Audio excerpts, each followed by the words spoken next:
Hi friends, చూడండి మా రైతమ్మ అలా అయితే ఎంతో చక్కగా వరిధాన అయితే కోస్తున్నారు. చూడండి మా రైతమ్మ కష్టాన్ని అయితే చూడండి ఫ్రెండ్స్. చూడండి చిన్న పాపని పైన ఎత్తుకొని దానం అయితే కోస్తుంది. చూడండి మీకైతే చూపిస్తున్నాం ఫ్రెండ్స్. ఆ పాప అయితే ఎంతో ఏడుస్తుంది ఫ్రెండ్స్. దాన్ని బట్టి అయితే ఈ విధంగా ఎత్తుకొని ఉదయాన్నే అయితే కోస్తుంది. చూడండి మా రైతమ్మ కోసం లైక్ చేయండి తప్పకుండా.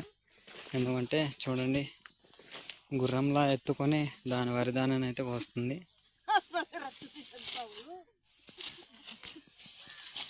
ఫ్రెండ్స్ ఇదైతే ఉదయాన్నే, దాన్ని బట్టి చలిగా ఉంది.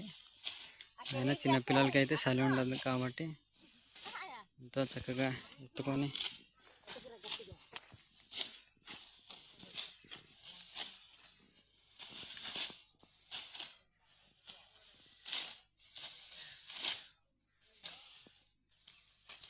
ఫ్రెండ్స్ మా అయితే ఈ విధంగా పట్టుదలతో పని అయితే చేస్తారు ఫ్రెండ్స్.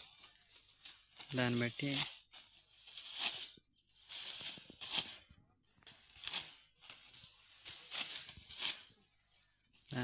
పొలాలు అయితే మొత్తం అయిపోతాయి అనమాట. ఆల్రెడీ మొత్తం కోస్తారు. ఇంకా చూడండి సగం అయితే ఒకటే ఉంది, అయిపోతే అయిపోయినట్టే. సరే ఫ్రెండ్స్, ఇలాంటి వీడియోలు మరెన్నో కావాలంటే లైక్ చేయండి, ఫాలో చేయండి, మర్చిపోండి. Bye friends.